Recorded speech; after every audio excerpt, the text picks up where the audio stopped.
Muy bien, ¿qué les parece si estudiamos? Oremos y luego estudiamos. Querido Señor, en estos momentos que nos juntamos ante ti, Padre, venimos como niños, reconociendo nuestra ignorancia e incapacidad para comprender tu palabra.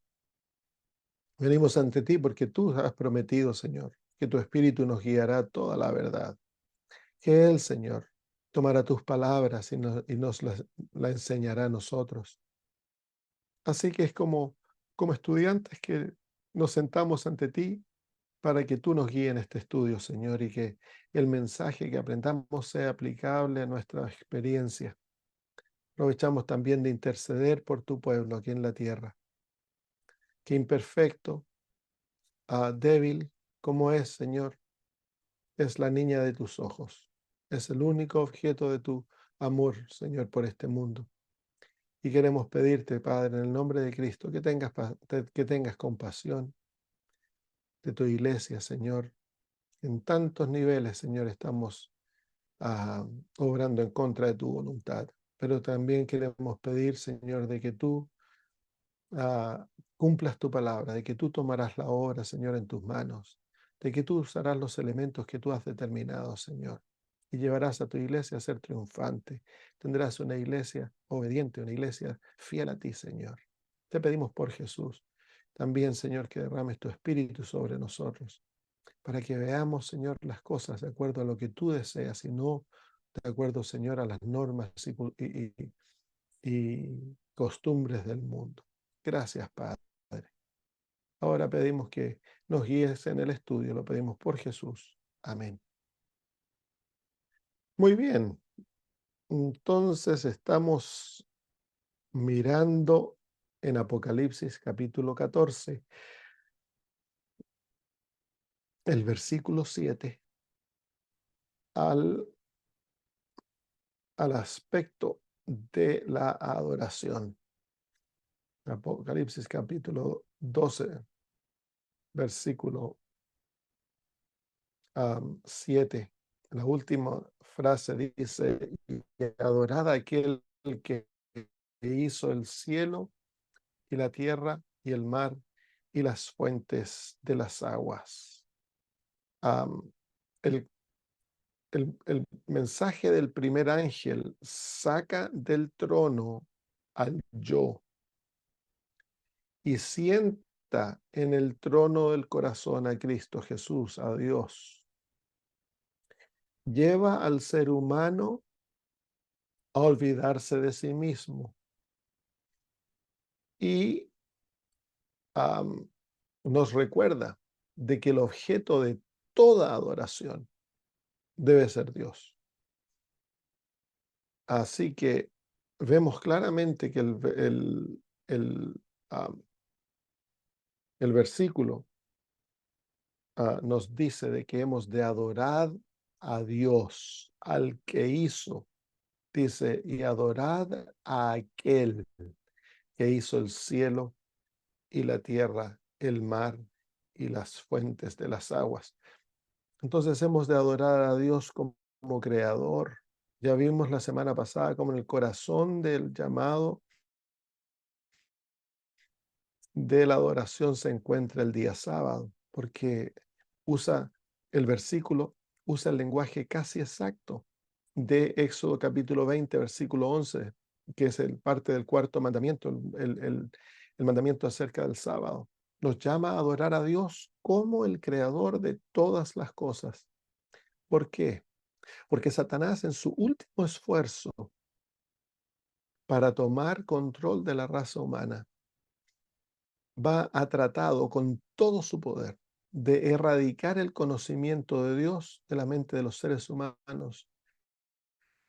Y él ha usado muy exitosamente una doctrina, la doctrina de la evolución, la doctrina del ateísmo, que enseña de que no hay Dios, de que todo lo que existe, toda la creación ha llegado a su existencia simplemente por procesos al azar que no necesitaron intervención inteligente y que por lo tanto nosotros simplemente somos el resultado de la casualidad. Y esta enseñanza en el mundo occidental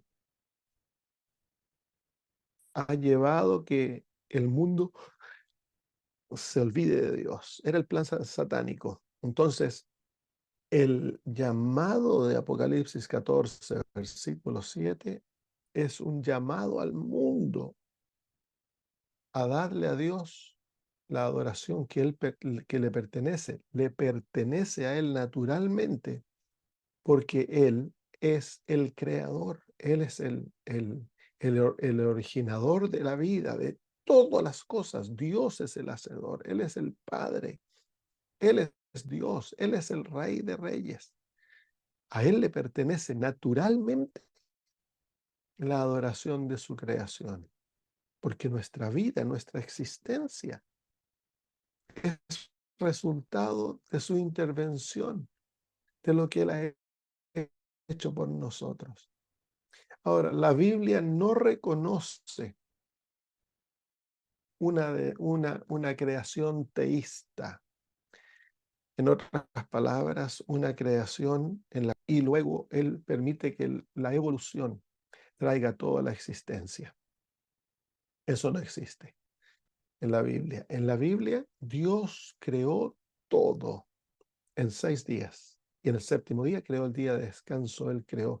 La creación nos presenta un Dios que está íntimamente ligado a su creación, que Él toma acción directa en crear todo.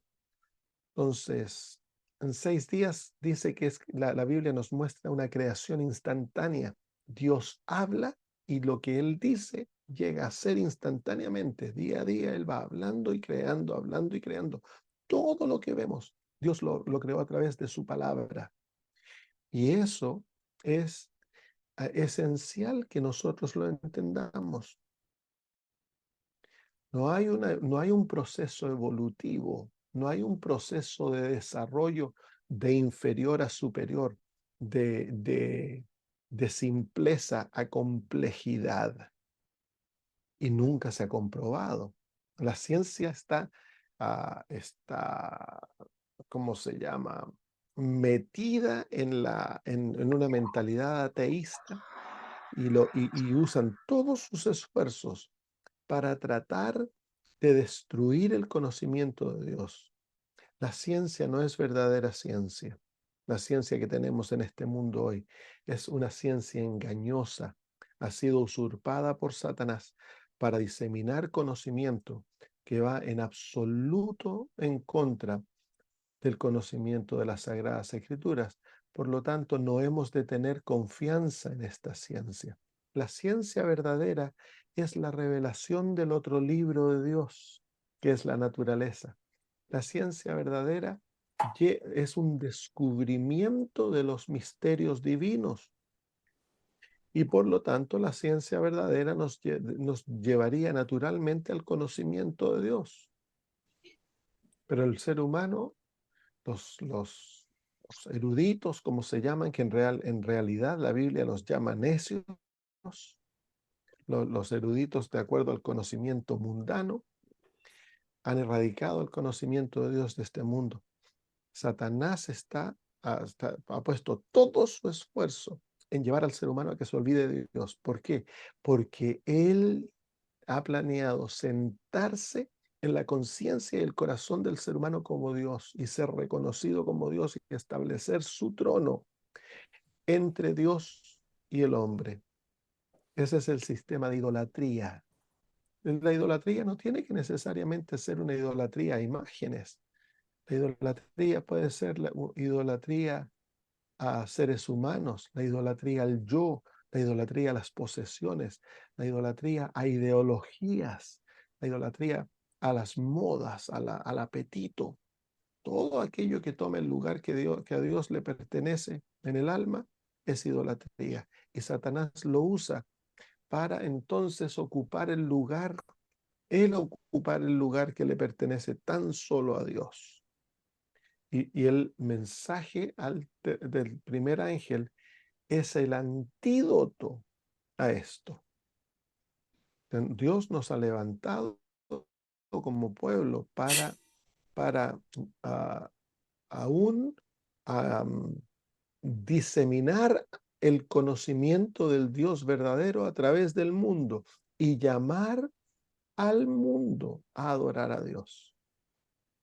El mundo busca, ya lo vimos durante COVID, cómo el mundo, los poderes políticos buscan dominar la conciencia y el cuerpo del ser humano.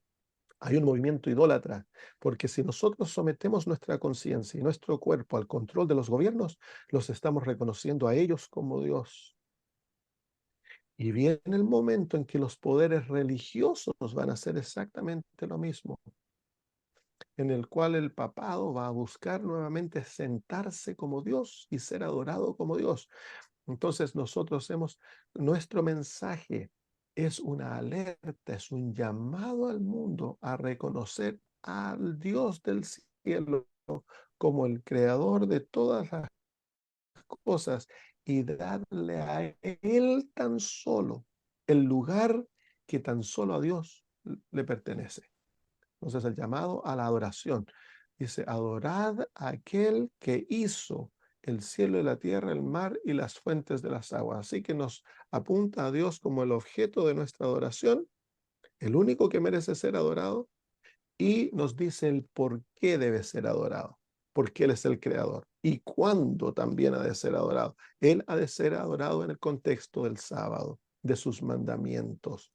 La adoración demanda obediencia, demanda sumisión, como ya lo tuvimos, lo entendimos nuestro estudio, de que la adoración, la postura de adoración es una postura de absoluta sumisión al que adoramos, porque era una postura de postración ante el objeto de la adoración. Entonces, la adoración demanda una sumisión total a la voluntad de aquel, de Dios.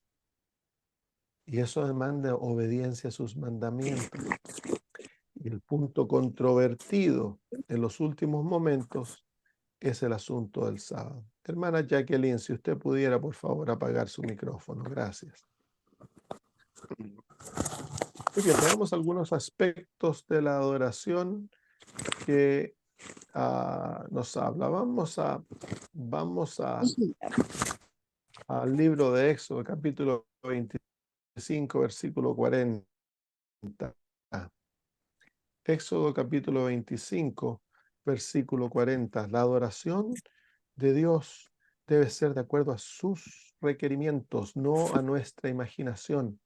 Éxodo 25, 40 dice, y mira, y hazlos conforme a su modelo que te ha sido mostrado en el monte. Entonces, Dios aquí le está hablando a Moisés acerca de la creación del santuario. Y aquí hay un principio. Dios no dejó la creación del santuario, que era el centro del culto, el centro de la adoración de Israel. No se la dejó a la imaginación de Moisés. Entonces, Dios no le deja a la imaginación del ser humano el cómo debe ser adorado. Él da pautas y principios claros a través de los cuales el ser humano ha de adorar.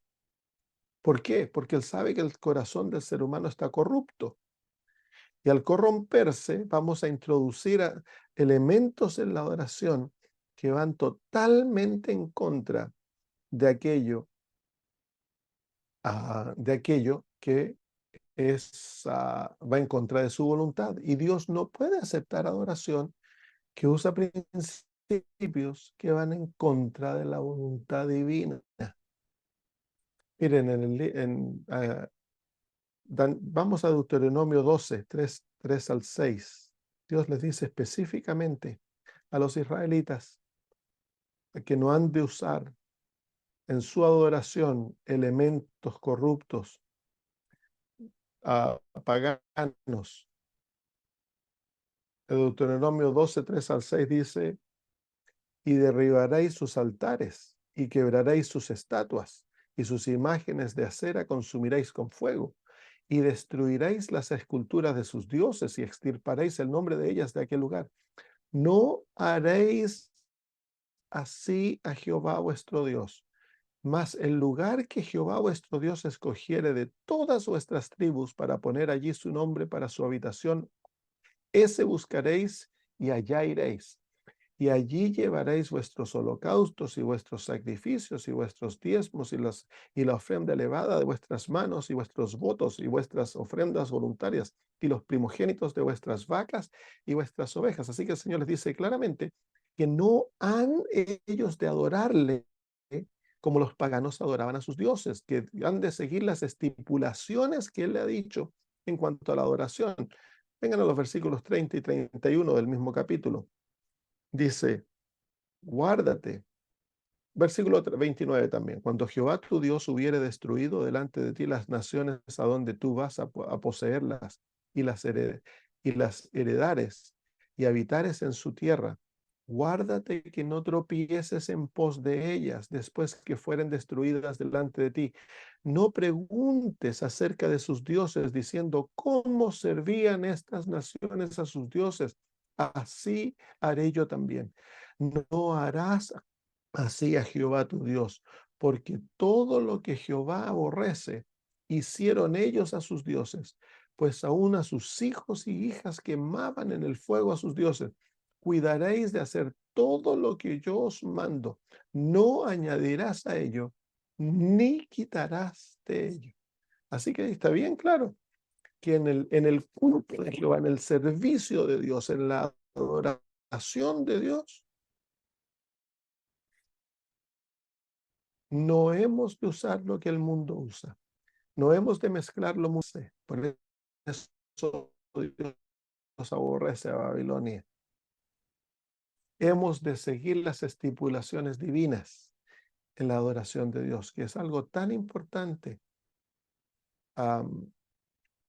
Vengan al capítulo 20 de Deuteronomio, versículos 17 y 18. 20 de Deuteronomio, versículos 17 y 18. Sino que del versículo 16, pero de las ciudades de estos pueblos que Jehová tu Dios te da por heredad, no dejarás con vida nada que respire, sino que todos los destruirás: al Eteo, al Amorreo, al Cananeo, al Fereceo, al Heveo y al Jebuseo, como Jehová tu Dios te ha mandado, para que no os enseñen a hacer según todas sus abominaciones que ellos hacen para sus dioses, y pequéis contra Jehová vuestro Dios. Entonces, claramente Dios está en contra. La estipulación es bien clara. No hemos de copiar a- al mundo. Hemos de adorar a nuestro Dios de acuerdo a lo que Él nos ha dicho. Entonces, en cuanto a la adoración, uno de los deberes que tenemos es investigar en la Biblia y el espíritu de profecía los principios de la adoración de Dios. Si hemos de llamar al mundo a adorar a Dios, bueno, es nuestro deber aprender a adorar a Dios como Él merece, como Él nos ha pedido.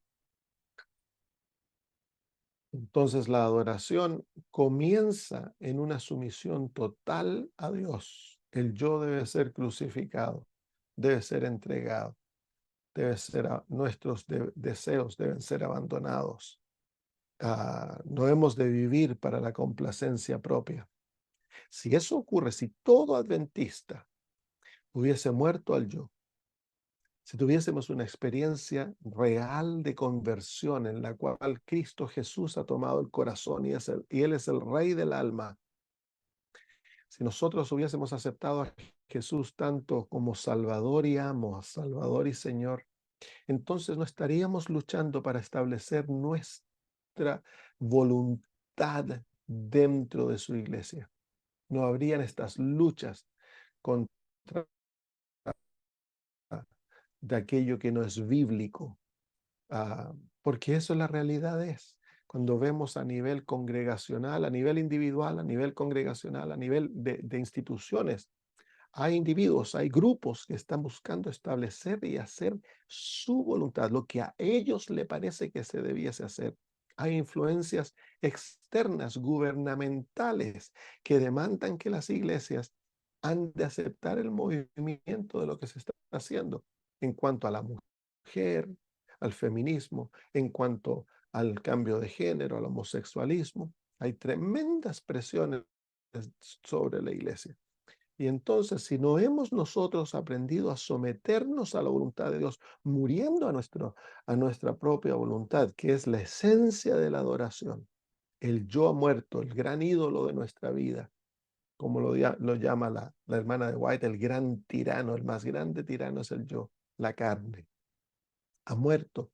Ya no buscamos hacer nuestra voluntad en nuestra vida individual, en nuestra vida privada, sino que nuestro más grande deseo es complacer a Dios, hacer su voluntad, el buscar la voluntad de Dios para hacer lo que a Él le complace. Entonces, si fuese así a nivel personal, en todos eran adventistas, a nivel institucional sería algo natural el no hacer la voluntad del yo.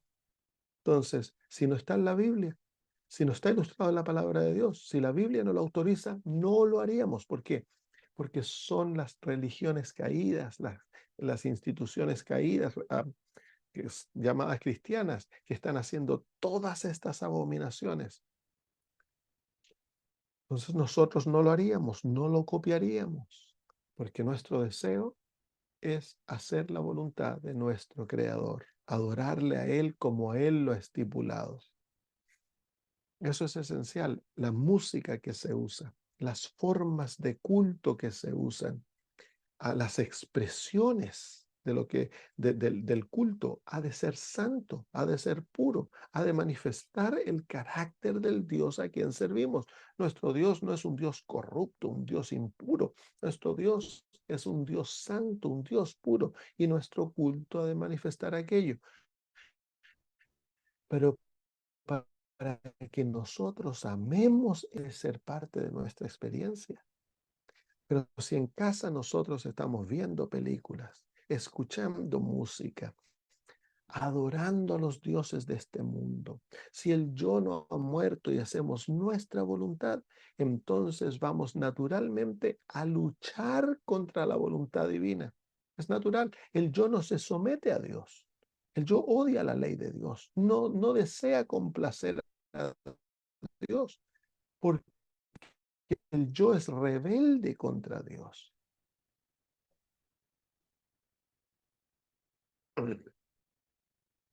Vamos a Josué 5:14. Josué 5:14. Así que uno de los grandes principios de la adoración es que no hemos de copiar al mundo.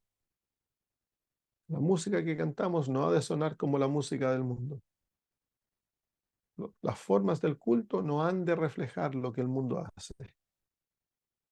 En nuestra vida privada, nuestra adoración debe ser absoluta a Dios. Capítulo 5, versículo 14 de Josué dice, y él respondiendo, esto es cuando Josué se encuentra con, con con el capitán del ejército divino, el príncipe del ejército divino, que era Jesús. Dice el versículo 14, y él respondió, no, sino que he venido ahora como príncipe del ejército de Jehová.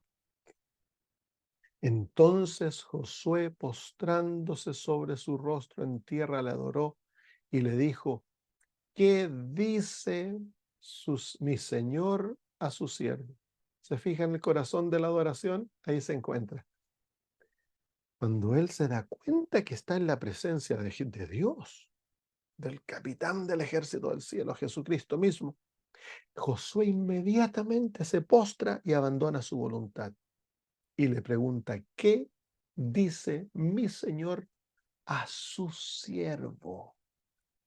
Eso es el corazón de la adoración. La adoración, todo el mensaje del primer ángel demanda el temor a Dios, el darle gloria, y la adoración se centra en Jehová y deja de lado al ser humano.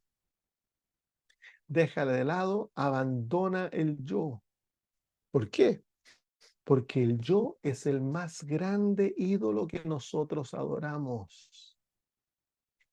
Es el más grande de todos los ídolos en nuestros propios ojos. Es inconsciente muchas veces, especialmente para los cristianos. Para el mundano, la adoración del yo, el buscar hacer mi voluntad, hacer mis planes, mis deseos, complacerme, es el número uno propósito de la vida. Pero para el cristiano no ha de ser así. Pero solapadamente muchas veces nosotros estamos adorando al yo, en comer lo que me gusta, no lo que Dios dice. Excusamos. Sí, miren, el Señor dice, cuando el Señor dice que no hemos de tomar café, y yo digo, pero de hecho el Señor no se va a preocupar por una tacita de café, pero sí que tiene de malo. Y yo decido tomar café, eso muestra de que yo soy mi propio Dios, de que yo estoy dispuesto a obedecerme a mí sobre Dios y que yo deseo hacer mi voluntad y no la voluntad divina.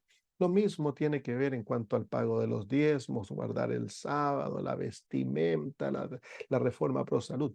Son cosas que nos muestran quién está a cargo de la vida. Nuestra actitud debiese ser la actitud de Josué, el postrarnos ante Dios y decirle, Señor, ¿qué dices tú a tu siervo?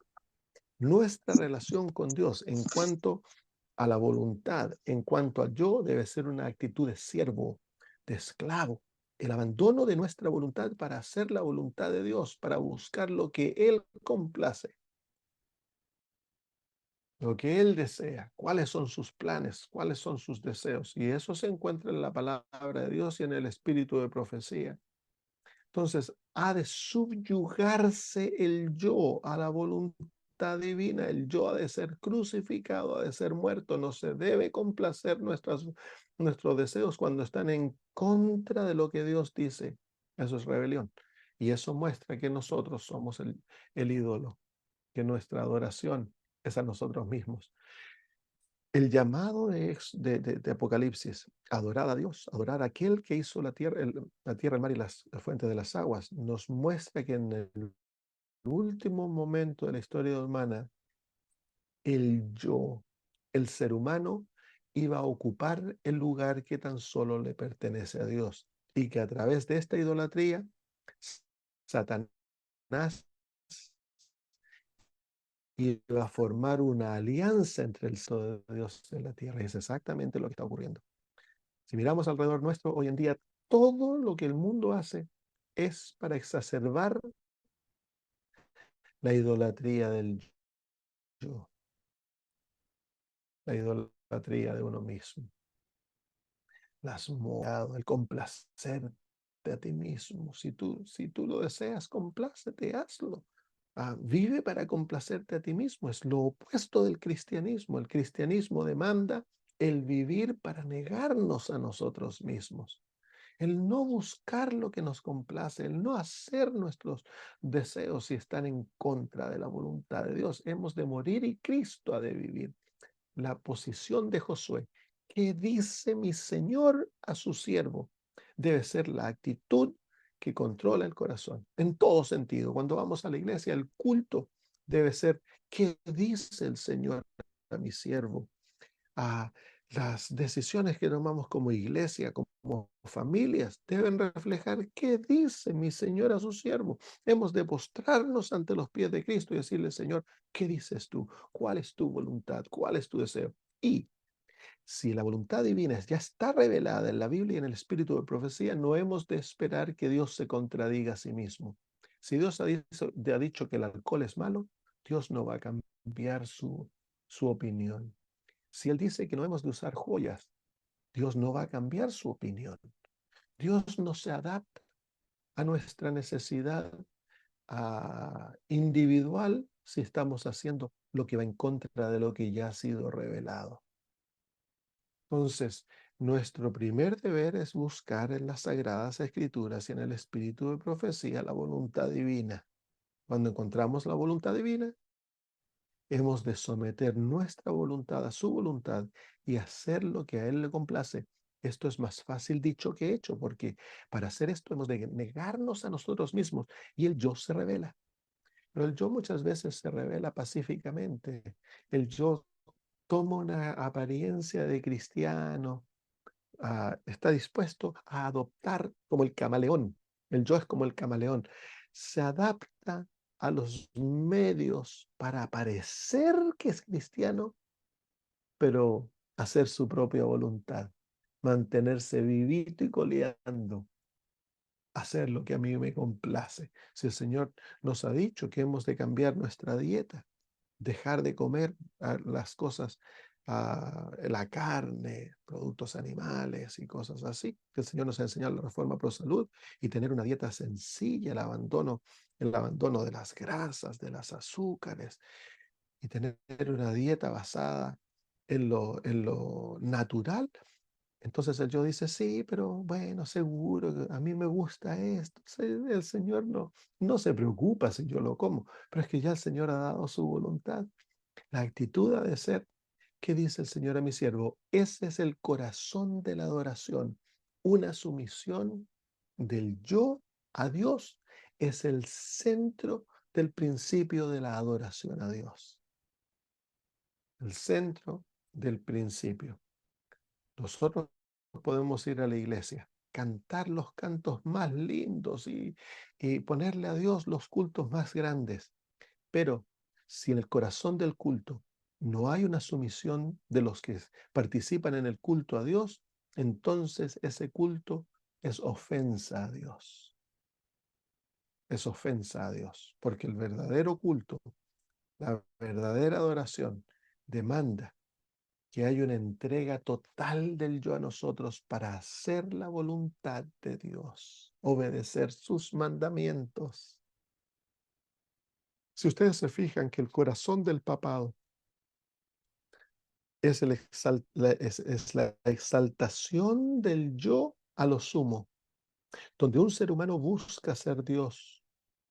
Y eso se manifiesta en que este ser humano cree que él tiene el poder para cambiar la ley de Dios. ¿Se fijan que el principio es lo mismo? Este ser humano no está de acuerdo con el segundo mandamiento, lo erradica. Y él cree de que es exactamente lo que nosotros hacemos cuando escogemos complacernos a nosotros mismos en contra de la voluntad revelada de Dios. Entonces, en el corazón de la adoración se encuentra una sumisión absoluta a la voluntad de Dios. Ahí se encuentran todos los problemas dentro de la iglesia, porque estamos buscando establecer nuestra voluntad, hacer lo que a mí me parece, lo que yo creo que es bueno, incluso a veces bien intencionados. Si muchas de las personas que buscan la ordenación de la mujer como pastoras están bien intencionadas, ellos creen de corazón que debe haber igualdad dentro de la iglesia, porque en el mundo hay igualdad, entonces dentro de la iglesia debe haber igualdad y se debe reconocer la posición que le corresponde a la mujer. Pero el problema es de que no hay autoridad bíblica. Y si no hay autoridad bíblica, nuestra posición debiese ser, ¿qué dice nuestro Señor a su siervo? Pues el Señor no ha dado autoridad, ni en la Biblia ni en el Espíritu de Profecía. Si fuese la voluntad divina, Dios lo había hecho muy claro. Nos habría dejado ejemplos clarísimos en la Biblia y en el Espíritu de Profecía, para que la iglesia encontrase la autoridad para hablar de esta manera, pero no la hay. Y más aún, Dios ha mostrado claramente a través de conferencias generales, cuando la iglesia se reúne para tomar votos 3 veces, Dios ha dicho no. Pero ¿qué ocurre? El corazón no se somete. El corazón dice no, vamos a hacerlo de acuerdo a lo que a mí me parece, lo que nosotros tenemos que hacer. Entonces es rebelión. Y en esa rebelión la adoración es falsa, porque el yo no está sometido a Dios. El culto a Jehová tan solo tiene valor ante los ojos de Dios en cuanto al corazón está sometido a Dios. Una vida de obediencia es la adoración más grande que se le rinde a Dios. Es por eso que aquellos que reciban el primer ángel, que reciban el mensaje del primer ángel. Es imposible que ellos sean forzados a guardar el domingo, en la última batalla. ¿Por qué? Porque su corazón está totalmente sometido a la voluntad divina. Ellos están dispuestos a morir por Dios antes que desobedecerle. Porque como Josué han entrado en la experiencia de que yo soy el esclavo y Él es el Señor. La voluntad de Él es suprema en mi vida. Esa es la base de la adoración verdadera. Muy bien, Dios pide que su adoración sea en santidad. Vamos al libro de Primera de Crónicas, capítulo 16. Primera de Crónicas 16 y versículo 29, perdón. 16:29. Dad a Jehová la gloria debida a su nombre. Traed ofrenda y venid delante de él. Adorad a Jehová en la hermosura de su santidad. ¿Se fijan que otro principio de la adoración de Dios es santidad? Una vida que refleja el carácter de Cristo y que en la cual hemos sido separados del mundo.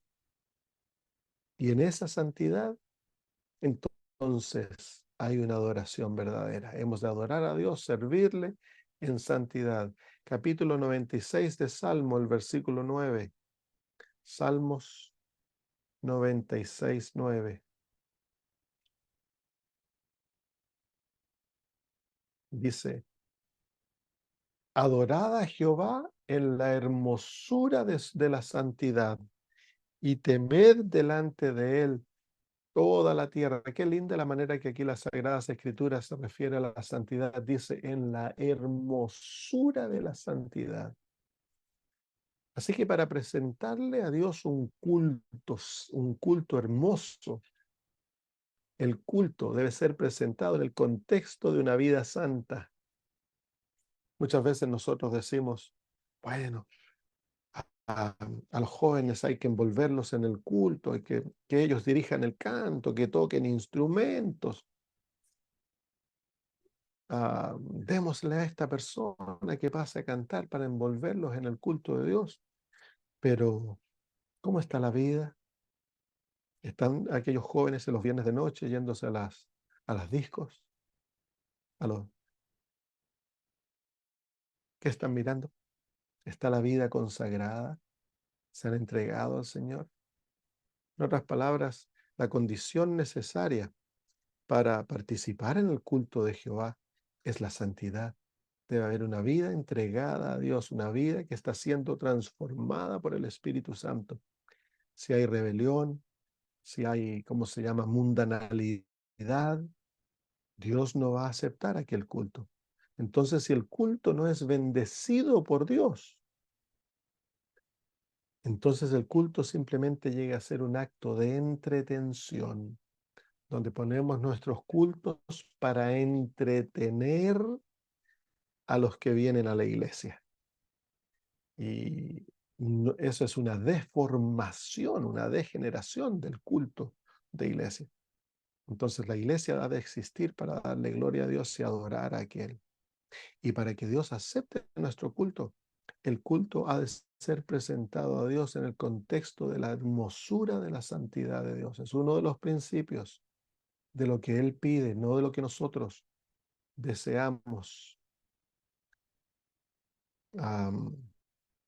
Capítulo 99, versículos 5 y 9. Exaltad a Jehová nuestro Dios, postraos al estrado de sus pies. Él es santo. Miren lo que nos dice cuando venimos ante la presencia de Dios, hemos de exaltarle. Por eso hemos de dar testimonios. La música que se presenta como partes especiales no es para deleitarnos a nosotros, es para adorar a Dios. Los cantos han de ser para adorarle a Dios. En el hogar debe haber el culto matutino, el culto vespertino, donde se presenta culto de adoración a Jehová. todo lo que debemos hacer es para exaltarlo a Él, saltar y debemos postrarnos ante sus pies.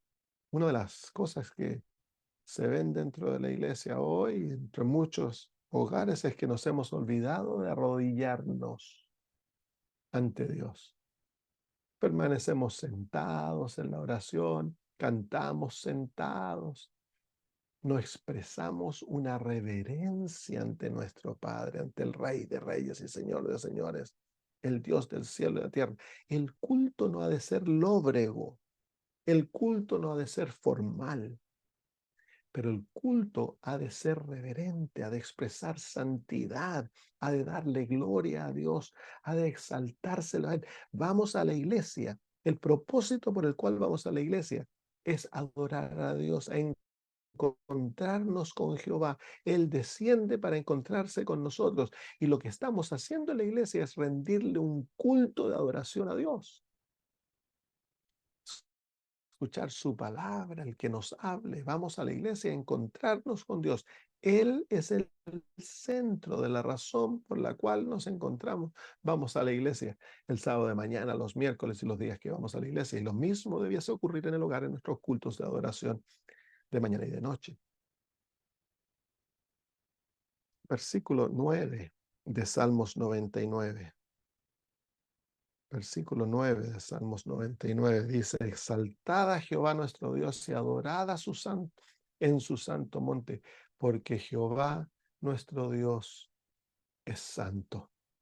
Entonces, hemos de adorarlo en la hermosura de santidad porque Él es santo. Vamos ahora a Salmos 138:2. Salmos 138:2. ¿Qué otro principio más requiere la adoración a Jehová? Dice: me postraré hacia tu santo templo. Esa es la postura de adoración. Y alabaré tu nombre, por tu misericordia y tu verdad, porque has magnificado tu palabra por sobre todo tu nombre.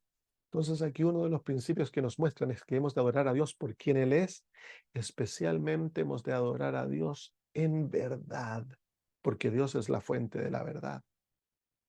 Entonces, en los cultos de adoración hemos de buscar aquello que es verdadero.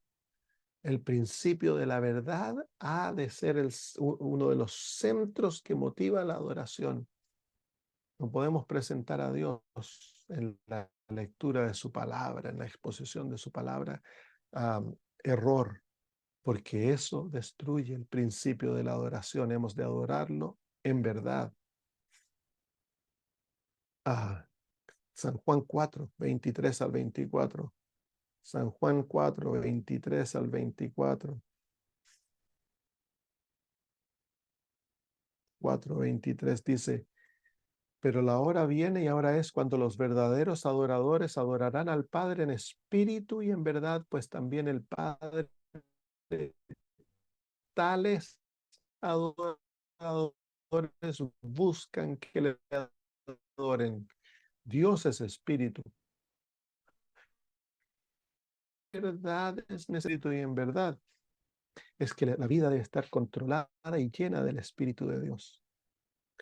Y hemos de vivir por la verdad. Hemos de vivir de acuerdo al principio de la verdad. En otras palabras, todo aquello que está en contra de la verdad, por el poder del Espíritu, ha de ser vencido, ha de ser abandonado, ha de ser reemplazado. Entonces, esto, como hablábamos delante, los principios que rigen al mundo son falsos, están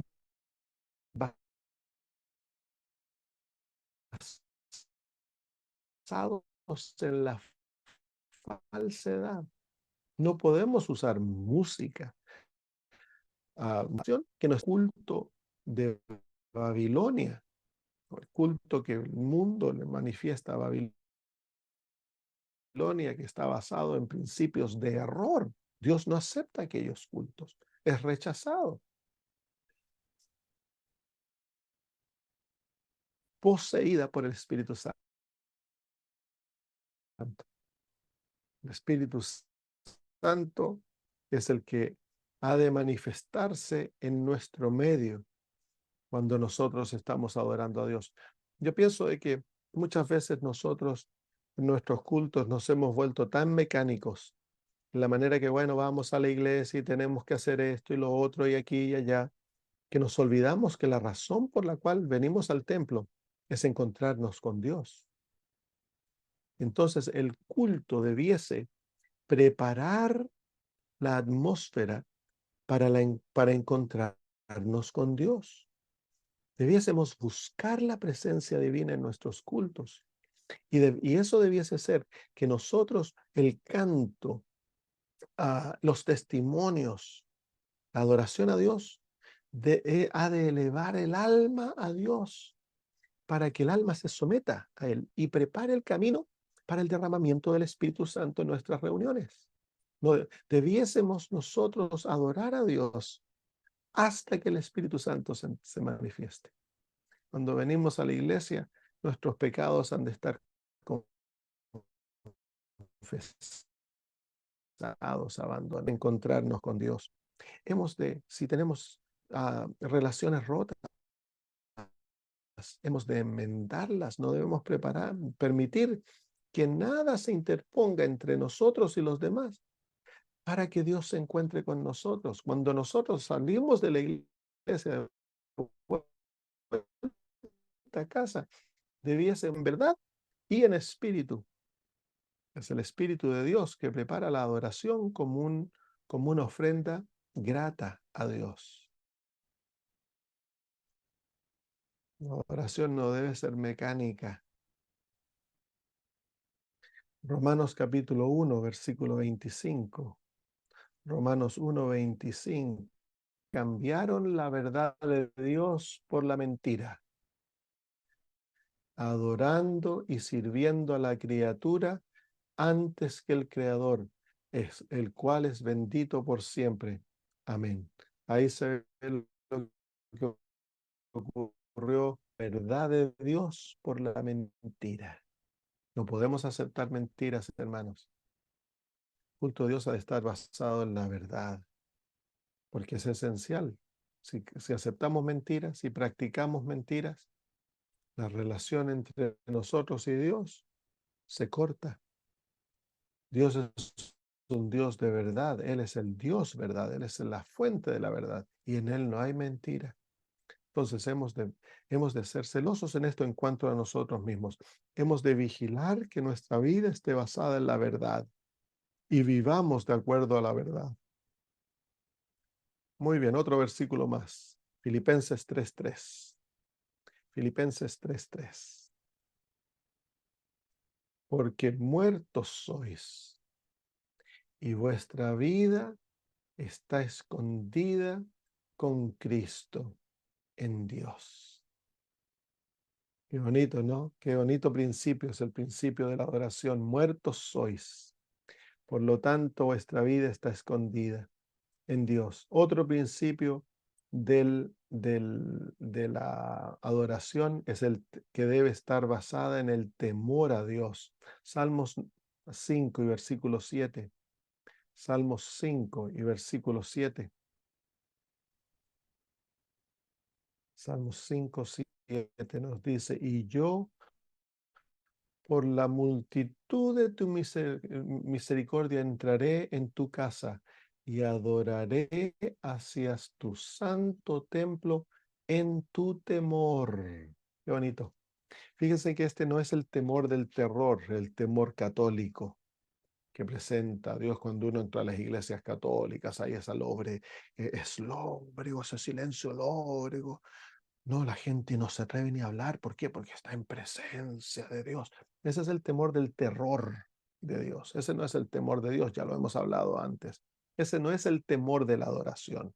Dios busca aquí un temor reverente, un temor respetuoso, un temor de obediencia, un temor de amor. Se fijan que el temor aquí está basado en el salmista. ha comprendido la misericordia de Dios. Dice, yo por la multitud de tu misericordia entraré a tu casa y adoraré hacia tu santo templo en tu temor. Entonces, el temor aquí es engendrado por comprender la magnificencia de la misericordia de Dios. Entonces, no es el temor del terror, no es un temor lóbrego, un temor de... No, este es el temor que nos lleva al respeto, a la maravilla, al maravillarnos de Dios, el ir ante la casa de Dios porque hemos comprendido algo de la grandeza, de la maravilla, de la gloria, del poder de Dios, de su misericordia, de su gracia, de su amor. Eso nos debiese llevar a correr a la iglesia. Cuando vamos, debiésemos desear ir a la iglesia todos los días para adorar a Dios en grupo. Y lo hacemos porque estamos maravillados de Dios. Eso es el adorar en temor. Entonces eso nos va a vacunar en contra de la mundanalidad, en contra de hacer en la adoración de Dios cosas que van en contra de su voluntad, porque Él es el sujeto, Él es el centro de nuestra adoración y venimos a adorarnos porque estamos maravillados de Él y nos va a llevar a la reverencia, va a haber gozo en la adoración, va a haber manifestación del Espíritu, la experiencia de adoración va a ser muy rica. Salmos 86:9. Salmos 86:9. Uy, ya el tiempo se nos pasó. Salmos 86:9 dice, todas las naciones que hiciste vendrán y adorarán delante de ti, oh Señor, y glorificarán tu nombre. Glorificarán tu nombre. Entonces, el objetivo de la oración es glorificar a Dios, es exaltarlo en su gloria, es darle gloria a Él. ¿Y cómo hacemos eso entonces en nuestros cultos, en nuestra vida personal? Es vivir la vida centrada en Dios, con el propósito de que todo lo que yo haga, todo lo que yo diga, mis pensamientos, la manera de vestirme, mi accionar, ha de reflejar a Cristo en mi corazón. Cuando voy a los cultos, mi boca ha de estar llena de alabanza a Dios, el testificar por su bondad, por su amor, por su misericordia hacia mí. Todos nuestros cultos debieran tener momentos de testimonios donde nosotros expresamos la gratitud por lo que Dios ha hecho por nosotros. Y luego cuando cantamos, hemos de cantar con toda el alma. ¿Por qué? Porque Dios ha sido bueno a nosotros. Entonces nuestros cantos han de expresar la gloria de Dios. Le estamos a Él alabando, glorificando, exaltando, porque Él es nuestro Dios, es tan bueno, bondadoso, un Dios tierno. Entonces nuestro culto ha de dar gloria a Dios, no al ser humano. Nuestro culto no se debe aplaudir al ser humano. Cuando alguien da una parte especial, no hemos de aplaudir al que dio parte especial. El que da la parte especial no es para entretenernos. El que canta, da una poesía, que toca un instrumento, no, ha de hacerlo para dar gloria a Dios. Y hemos de expresar expresiones claras que dan la gloria a Dios. Alabado sea Dios. Amén. Aleluya. Expresiones dadas en la Biblia para alabar a Dios. Tristemente, el aplauso ahora se asocia con la gloria. Dios se los aplaude. En la palabra de Dios se ha de aplaudir a Dios. Pero tristemente en el inconsciente nuestro aplauso es porque la persona cantó bonito, es porque la persona hizo una tremenda cosa. No estamos usando nuestra expresión para exaltar a Dios. Y en la adoración de Dios, el centro es Dios, no el ser humano. Hemos de olvidarnos del ser humano. Cuando el predicador presenta la palabra de Dios, ha de hacerse con el propósito de exaltar a Dios, no de traer atención a nosotros mismos. El yo ha de ser olvidado en la adoración de Dios. Venimos ante la presencia de Dios para que Él sea glorificado, exaltado, alabado en su santidad, en su verdad, en su gloria, para encontrarnos con el Dios del universo y que Él derrame su espíritu sobre nosotros para hacernos más como Él. El culto es como una ofrenda que se ha de presentar ante Dios. No ha de tener olor alguno a mundanalidad. No ha de saber, ni de escucharse, ni sentirse mundano. Por lo tanto, aquellos que vamos a ir a la presencia de Dios vestidos de acuerdo a lo que Él pide. Nuestra vestimenta va a reflejar el hecho que nos vamos a encontrar con el Dios del universo. Aquí no nos estamos encontrando con un chaplín para ir vestido con sandalias y short, como muchas veces van. Hay gente que va a la iglesia, o se va vestido a la moda y llegan las niñas con unos escotes y faldas cortas. Se muestra el cuerpo ante Dios cuando Dios ha prohibido aquello. Cuerpo ha de vestirse hermosamente para ir a Dios, no extravagantemente, no de acuerdo a la moda. Hemos de vestirnos porque nos vamos a encontrar con el Dios del universo. Hemos de ir limpios, bañaditos a encontrarnos con el Dios del universo, afeitaditos, nuestro pelo de estar ordenadito. Nos vamos a encontrar con el Dios del universo. Aquí no nos vamos a encontrar con un artista, no nos vamos a encontrar con otro como yo. Hemos venido a la iglesia a adorar al Creador. Eso ha de estar en nuestras frentes. Todo ha de ser hecho por un motivo. No debe ser nuestra práctica, no ha de formarse en una forma que pierde sentido. ¿Por qué te vistes así para la iglesia? Bueno, porque voy a la iglesia. No, no vas a adorar a una iglesia. Tú vas al templo a adorar al Dios del universo como cuerpo en conjunto con otros hermanos. Nos juntamos con el objetivo de adorar a Dios y escuchar lo que Él nos dice. Y por ello hemos de inteligentemente pensar, muy bien, voy a adorar al Dios de la iglesia. He de llevarle sus diezmos.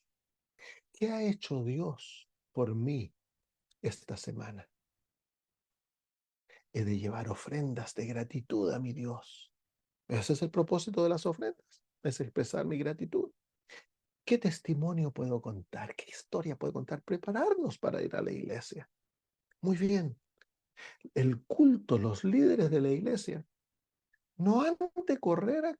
Mire, esta es la manera que por lo general nosotros organizamos el culto a Dios. Llegamos a la iglesia, ok, ¿qué parte vas a hacer tú? ¿Qué parte vas a hacer tú? ¿Tenemos parte especial hoy? No, el culto de Dios ha de ser hermosamente organizado con tiempo para presentarle a Dios algo lo más perfecto posible, lo más hermoso posible. No vamos a la iglesia a entretenernos a nosotros mismos. Vamos a la iglesia a adorar a Dios. Y debe ser hermosamente presentado el culto a Dios. Los ancianos, el pastor, los que participan en el culto, tienen el deber de organizar el culto de una manera hermosa, que sea atractivo, que permita que otros participen en el culto, que hayan testimonios, que hayan ah, partes especiales, no para entretenernos, sino para adorar a Dios, para buscar que Él derrame su espíritu en nuestro medio. Todo ha de hacerse de acuerdo a la santidad, a la obediencia, a la verdad, porque eso es lo que Dios busca. Hemos de darle a Él, hacerlo el centro, darle gloria a Él, exaltarlo a Él. Eso es lo que buscamos en el culto a Dios. Muy bien, terminamos. Se nos acabó el tiempo. ¿Hay alguna pregunta por ahí, hermanos? Pastor, yo tengo una pregunta. Dígame, hermano. ¿Está bien hacer representaciones de historias de la Biblia, así dramatizarlas y, bueno, la gente se viste, ¿no? Y todo eso? Porque yo a veces lo veo que Lo hacen las la mismas, gente, sí, lo hacen las mismas, pero muchas veces la gente se empieza a reír y causa un momento de más que lindo, gracioso, se hace una. especialmente cuando los niños participan y dramatizan o se equivocan o hacen expresiones Sí, mal hechas o algo. sí. Yo he visto dramatizaciones muy bonitas que hacen ¿cómo se llama? Preparan el corazón para la recepción de la palabra de Dios. Hay otras veces que, porque no han sido preparadas bien, Mm. entonces el propósito es más entretener que presentar la palabra de Dios.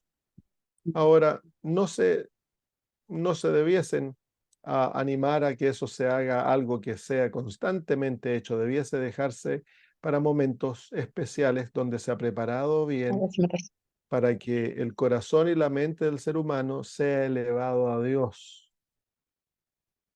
Ah, entonces, eso es como el propósito. No encontramos ejemplos bíblicos donde se use la dramatización para presentar el Evangelio. Pero no encontramos tampoco algo que lo prohíba de ser usado. Entonces, pero ha de ser usada juiciosamente, con el propósito, bajo estos principios, no para entretener, no para simplemente darle parte a otros que participen, sino que para llevar la mente y el corazón del ser humano a Dios y que Él sea el centro.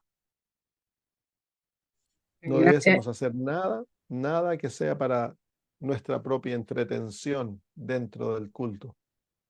¿Y representar a Jesús estaría bien? Am, Tenemos nosotros las historias de la Biblia, son presentadas en historias. Yo no estoy muy de acuerdo en estar constantemente presentando dramatizaciones y cosas así, pero hay momentos en que yo he participado en dramatizaciones que han tenido un efecto muy lindo, que llevan a la gente a la conversión y cosas así, pero no estoy muy de acuerdo en usarlas porque por lo general crean una atmósfera que no es lo más correcto. Pero tampoco estoy totalmente en contra de usarlas, pero han de prepararse bien y han de usarse de tal modo que eleven el alma a Dios y representen al Señor. Gracias, pastor. Hermano Oscar. Sí, bueno, comentando un poco sobre lo que hermana estaba presentando, estaba preguntando, creo que en el espíritu profecía podemos encontrar que la hermana White habló mucho en cuanto a las dramatizaciones, comparándolo con el teatro, el cual ella en su tiempo prohibió o al menos aconsejó a la iglesia que no se fuese a los teatros. Y lo que miramos en el teatro justamente eran eso, dramatizaciones, novelas, etcétera. Y yo creo que sí es muy bueno. Yo también he tenido la oportunidad en El Salvador de ver dramatizaciones muy lindas, muy espirituales, muy bien preparadas, con anticipación, con mucha oración, y tanto los directores como los guías de las dramatizaciones lo han tratado de que no se salga de la adoración correcta. Entonces, pero yo creo que hay que velar por eso, ¿verdad? El que está a cargo de la dramatización se encargará pues de que no se salga de lo verdadero a lo falso, a lo profano, a lo Mm, común. mm, Y yo creo que ahí está como el equilibrio que hay que buscar. Sin embargo, pues como dice usted, pastor, hay dramatizaciones muy lindas que han convertido a personas y han conmovido o han abierto corazones de alguna manera. O sea, y he visto varias experiencias. Pero bueno, en segunda instancia, mi pregunta principal es la siguiente. ¿Qué podemos hacer entonces cuando en nuestras iglesias, y hablo porque este fenómeno se está dando muy actual? ¿Qué debemos de hacer? Y lo digo también en un tono personal, cuando encontramos dentro de los problemas de la iglesia que la adoración no está haciendo ni en espíritu ni en verdad. mm, Cuando encontramos que la adoración en cuanto a la obediencia de lo que Dios ha escrito en su palabra no se está llevando a cabo en la iglesia, cuando encontramos todo este tipo de movimientos de los cuales no están de acuerdo con la iglesia, nuestra actitud debe de ser quedarnos callados, seguir ahí apoyando, no abandonar la iglesia porque no es aconsejable abandonar la iglesia, eso está claro. Pero ¿qué debemos de hacer? ¿Qué debemos de hacer sin los reformadores como Martín Lutero, Calvino, etcétera? Encontraron el error en las iglesias en el pasado, a los cuales ellos pertenecían, y llevaron una reforma. Entonces digo, ¿qué podemos hacer nosotros cuando nos damos cuenta que un líder se está equivocando en la forma como está administrando la iglesia? ¿Debemos callarnos por temor a que no haya paz? ¿Debemos de agachar la cabeza? ¿O qué debemos de hacer si estamos orando y continúan haciendo, continuamente siguen haciendo lo mismo? ¿Qué debemos Ya. de hacer, pastor?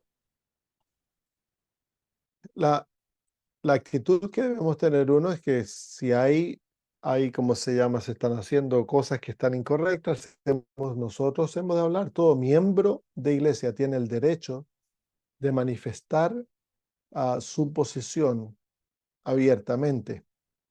Entonces, hemos de ir primero que nada a hablar con el que está haciendo lo incorrecto. Si es el pastor, ir a hablar con él y exponerle lo que está y llamarlo a que cambie su conducta, a seguir los pasos bíblicos.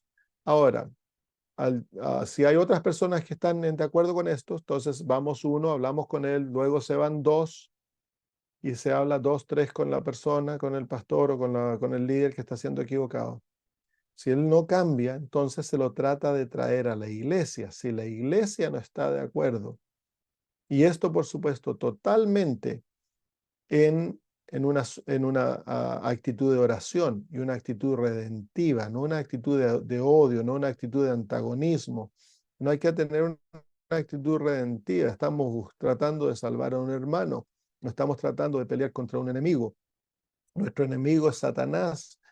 El yo es el enemigo más grande, no nuestros hermanos. Entonces debemos de tener una actitud redentiva. Si yo no tengo una actitud redentiva, es mejor no envolverme en eso. Si me voy a confrontar con los que están haciendo el mal y les tengo mala, estoy enojado, es mejor orar hasta que el Señor me cambie mi actitud, porque eso va a causar mucho daño. Ahora, una vez que se siguen los pasos, si al llevar el asunto a la iglesia, al tratar de llevar el asunto a la iglesia no está de acuerdo con lo que yo digo, a pesar de que lo que yo digo es bíblico y es basado en el espíritu de profecía. Entonces, si la iglesia está de acuerdo, la iglesia entonces como iglesia trata el asunto, lo pone en oración y luego confronta al líder y le pide que haga. Si el líder no cambia, si es el caso del pastor, entonces la iglesia puede acercarse a la asociación y pedir que les cambien el pastor. Si es el anciano que está haciendo lo equivocado, entonces la iglesia puede deponer al anciano y cambiar a un anciano, no importa que sea a mitad de año, y cosas así. Pero si la iglesia no está de acuerdo, entonces, ¿qué yo hago? El grupo que está, ah, o las personas que están con preocupación por la conducta de lo que se está haciendo, entonces es simplemente dedicarnos a la oración. Dedicarse a la oración, al ayuno, a la oración, el buscar a Dios para que Él cambie, para que Él tome la obra en sus manos y para que Él deponga o convierta o haga lo que Él vea. Dios puede cambiar las circunstancias, dice el libro de Daniel. Y nosotros entonces, en vez de descorazonarnos, en vez de dedicarnos a la crítica, hemos de dedicarnos a la oración, como Moisés y los líderes lo hicieron cuando estuvo la apostasía en el río. ah, Estaban orando ante la presencia de Dios. Ah, entonces, esa es la manera que oramos. No podemos hemos de tratar de no crear disensión, a pesar de que a lo mejor el traer algo al público va a crear una disensión. Hemos de dejar entonces, cuando yo presento el asunto a la persona privadamente con 2 o 3 y luego he de traerlo a la iglesia y permitir que la iglesia determine. Si la iglesia determina que ellos están en favor de lo que se está haciendo, entonces ahora yo todavía puedo luchar con ellos a través de la oración, el ayuno y pedirle a Dios que Él obre para traer una reforma y un revivamiento dentro de la congregación. Sí, muchas gracias, Hermana pastor. Susana, de nada, hermano.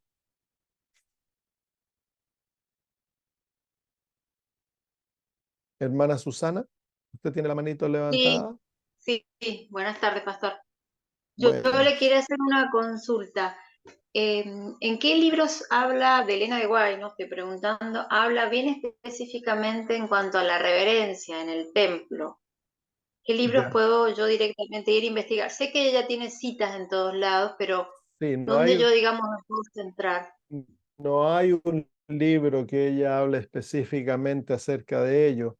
Usted puede ir a los escritos de Elena de White que están en línea en el centro de White y hacer una, ¿cómo se llama? Un search, La poner la búsqueda. palabra, buscar en los tomos donde ella tiene, hay 4 tomos que están en línea, se pueden buscar y ahí están todas las palabras o muchas de las palabras que ella usa para nosotros ver dónde se encuentran. Es como una concordancia de los libros de Elena de White y ahí buscar la palabra reverencia. Ujú. Y ahí va a ver usted las citas que ella habla acerca de la reverencia en el templo de Dios. Bien, bien. Porque bueno, nos han encargado una tarea unos hermanos de ayudar a la reverencia en una iglesia naciente. Ya, Y bueno, yo quería como instruirme, porque bueno, uno tiene una idea, pero me gustaría sostenerme en citas de Elena de White, como tener más claridad al claro. respecto. Entonces, busque usted, eso es lo mejor que hay que hacer, vaya a los tomos de concordancia, se podría decir que es los tomos de referencia, y ahí busque la palabra reverencia y ahí va a encontrar varias citas del espíritu de profecía en cuanto a la manera que hemos de conducirnos dentro de la casa de Dios. Bien, y lo que usted, ese consejo que acaba de decir, cuando hay líderes en la iglesia que están, uno ve que están haciendo cosas totalmente contrarias a la voluntad de Dios, concretamente un pastor, esto de que uno sabe que si va a ser peor, porque bueno, más allá de la forma de ser de uno se da cuenta que hay toda una corporación detrás del pastor que lo apoya, eh, que bueno, pertenecemos a una misión, la misión también ahí lo apoya, o sea, no, como que están al tanto de esto y pareciera que todo está bien, ¿no? Y más esos pasos que usted recién indicaba, de orar, de hacer ayuno, todo eso, ¿existe en algún también libro de Elena de White que hable así de estas cuestiones como porque hay muchos hermanos, le explico, mucha gente que se indigna y queda todo en la crítica. Y yo Claro, digo, él se va a perder por lo que está haciendo y nosotros nos vamos a perder claro, porque pues. estamos criticando. No hay que, Entonces, no hay que ¿qué hacer? ¿Dónde? no Ujú, hay que dedicarse a la crítica ni al copucheo detrás de ujú, las espaldas del que lo está haciendo. Hay que, si una persona está, como se llama, en desacuerdo de lo que se está haciendo, vaya a hablar individualmente, es el deber. Por ejemplo, si alguien viene y me pregunta, me dice, ¿tú has visto lo que el pastor está haciendo? Mi primera pregunta es, ¿qué lo ¿has ido a dice? hablar con él? Ujú, Si la persona dice no, entonces tú le dices, no hables conmigo.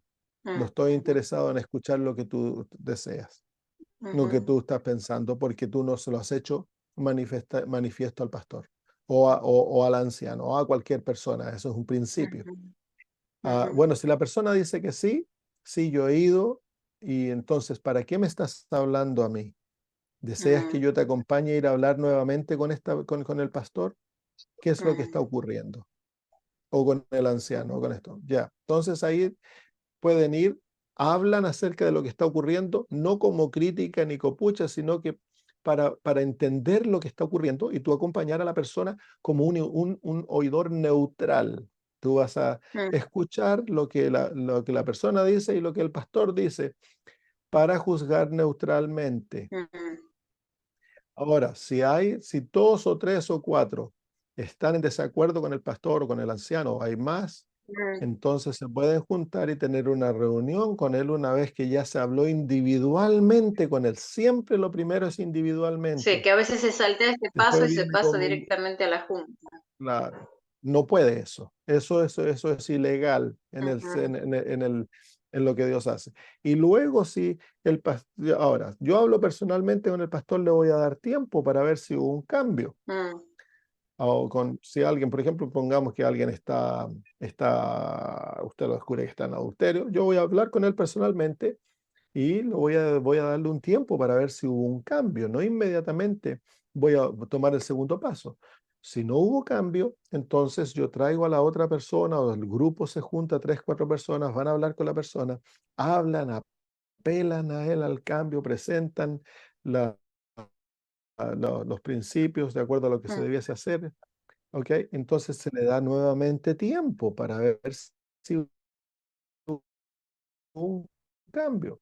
Si no, para que la iglesia ore y la iglesia apele a la persona. Ahora, el peligro está de que en esto, entonces se puede armar politiquería, que es tratar de formar grupos de mi Sí, parte para siempre. convencer y todo eso. Y el pastor trata de hacer lo mismo con él y defenderse y se divide la iglesia. Ahí Tal está uno de cual. los peligros que hay cuando se hace en la carne.